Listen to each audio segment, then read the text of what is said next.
Hej kluci, taky jste koukali na Clashko teďka? Jo, kluci, já taky koukala, já totiž taky koukám na Clash, já prostě nejsem jako ostatní holky, já prostě mám radši tyhle ty klučičí věci, protože ty holky jsou prostě mega pomlouvačný a prostě mám radši vás, že jo, vy jste taky brosáci, brosky. Můžete na mě přestat laskavě koukat, kluci, můžete toho nechat. To nikdo se na tebe dostal nepodíval? Nechte toho. Nechte toho. Peťo, neměl by si prosím na půjčení propisku? Jo, asi jo, počkej. Mňau.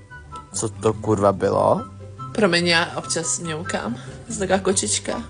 Já jsem občas jako kočička a potřebuju trošku pomáhat. Vypadni ode mě, ty divná fury krávo. Haha, to nemám tvoje brejle. Vrať mě okamžitě zpátky, dělej. Někdo tady mluví? Ne, nevrátím. Dělej, vrať mě zpátky, kráp. Au. Ježiš, sorry, co se... Ty jsi mě úplně bouchnul do mýho bebíčka. Musíme ho teď